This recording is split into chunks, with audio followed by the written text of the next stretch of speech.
One, two, three, go.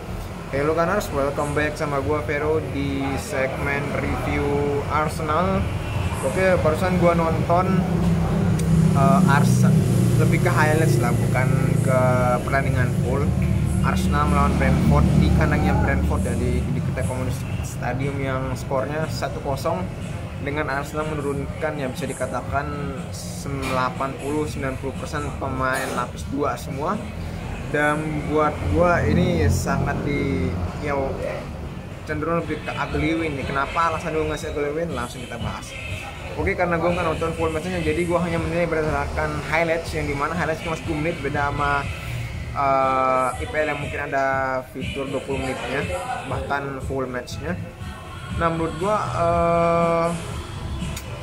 pertandingan Arsenal kali ini memang syukurnya banyak pemain yang dikasih kesempatan, termasuk juga Uncle Cedric ya, walaupun Uncle Cedric itu sebagai sub sih, dan juga Elneny akhirnya masuk sebagai sub, dan beberapa pemain juga, ada pemain akademi juga masuk, si sayap kanan lah yang buat gue dia mainnya Arsenal dalam 4-2-3-1 dengan formasi 4 back, si Kiwior di kiri, Gabriel Ben White, duet yang mengatakan Arsenal hampir udah ke champion tapi akhirnya juara 5 kalah sama Tottenham. Terus ada kemudian duet si Tomiyasu agak di kanan lagi, main sebagai main sebagai starter yang udah lama dia nggak pernah main di posisi sebagai starter. Terus kemudian ada Jorginho, ada si duet Havertz sama si ESR. Terus kemudian ada trio sayap Nelson, terus Juan Muda Nketiah, dan sayap apa lagi saya nggak tahu namanya siapa, dan kipernya akhirnya Ramsdale dikasih. Dan dengan pengantinnya yang paling gue terkesan yakni si Elneny, Suarez sama ini Suarez lah. Oke.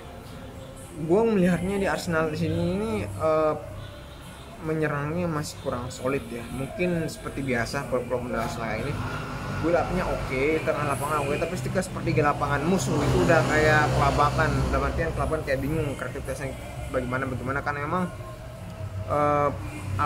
pola permain, kalau memainkan gelandang dengan tipe mirip Havertz sama Havertz sama ESR yang sebenarnya nggak bisa dibilang kayak full playmaker yang cenderung megang bola lama terus ngasih umpan yang lebih kreatif banget, enggak kayak Ozil, enggak, tapi dia bermain harus lebih kayak sistem ya.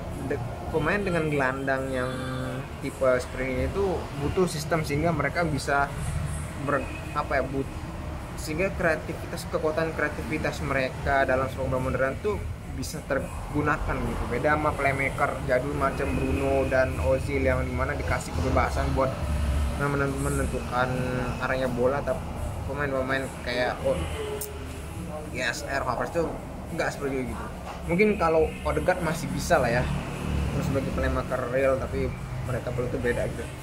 Nah, yang oke lah itu dari penyerangan, sehingga karena seperti kurang kreativitas itu akhirnya kurang gol. Padahal juga gue lihat juga Brentford padahal cuma setengahnya tuh bermain sebagai starter, nggak yang full banget starter. Entah mungkin banyak sekali klub Premier League sejauh ini gue lihat di EFL Cup, di 32 besar EFL Cup-nya atau ronde kelimanya ini kayak masih setengah-setengah gitu. Mungkin karena memang dikiranya itu masih di bawah FA Cup yang dimana itu sebenarnya Piala Liga ya, kejuaraan Cup di bawah Liga Primer dan Liga Eropa, Kompetisi Eropa maksudnya. Tapi yang pengen gue highlight adalah, kalian belum subscribe, oke? Itu pertama, oke, bercanda. Lagi yang pengen gue highlight adalah bagaimana Arsenal itu sering kelabakan, sering kena tembakan, sering dikepung, dan bermula dari sisi kanan pertahanan Arsenal yang dikawal oleh Ben White dan Tomiyasu. Entah kenapa, mungkin karena mereka jarang bermain bersama dan yang dimana Ben White lebih sering di-stage sebagai bek kanan, sehingga mungkin ketika main sebagai bek kanan dia agak kagok, walaupun akhirnya diganti sama Kiwior ya. Kiwior masuk, Kiwior dipindahkan ke tengah dan akhirnya posisinya diganti Zinchenko. Terus juga Tomiyasu masih di sana sepanjang 90 menit. Dia kayak masih kagok gitu sisi kanan Arsenal, sehingga beberapa kali penyerangannya Brentford itu dari sisi kanannya Arsenal, sisi kanan pertahanannya Arsenal, walaupun akhirnya bisa diselamatkan oleh save gilanya dari backnya sendiri, bukan dari kipernya. Bahkan beberapa kali sempat gol cuma mantul tiang, walaupun kurang beruntung lah menurut gue sih Brentford. Dan ya walaupun Arsenal sempat menggolkan di menit ke-8 lewat si Nelson, tapi sejauh setelah itu nggak ada lagi kayak apa ya, kayak passing atau chance yang berbahaya, kecuali malah Brentford yang lebih banyak yang berbahaya di 30 menit terakhir kalau nggak salah, based on highlights itu ya. Buat gue ini menjadi suatu PR ya, tapi nggak bisa gue bilang PR juga ya, karena entah kenapa ya, sejauh mungkin 2-3 musim terakhir tuh tidak ada tim yang bahkan katanya memiliki squad depth yang bagus macam City ketika diturunkan 80% atau 90% pemain cadangannya lapis duanya, walaupun mungkin lapis duanya hampir ya kualitasnya nggak jauh beda gitu, sedikit beda sama kualitas utamanya, tapi ketika diturunkan hampir merata lapis dua itu kayak kurang solid, kurang goyang, kurang solid mungkin di penyerangan, mungkin solid di penyerangan tapi di pertahanan kok kelabakan gitu selalu ada. Gue nggak tahu, mungkin udah kayak mungkin alami kali ya, ketika suatu tim itu jarang ada yang benar-benar bagus, ketika lapis duanya itu diturunkan persamaan semuanya gitu, hampir semuanya lah, mungkin bukan sampai pihak hampir bersamaan, termasuk City, Arsenal juga yang sekarang benchnya lebih bagus gitu.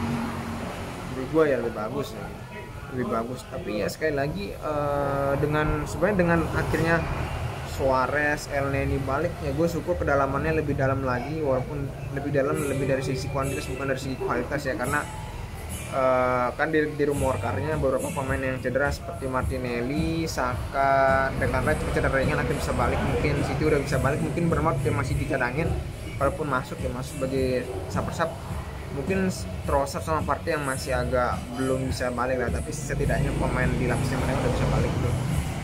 Oke, sekian aja dari gue, see you in the next preview berarti preview lawan Bournemouth. Akhirnya harusnya beberapa setengahnya cadangan, setengahnya Premier dan Ramsdale layak sebagai starter lagi lah, karena lawannya masih begini. Oke.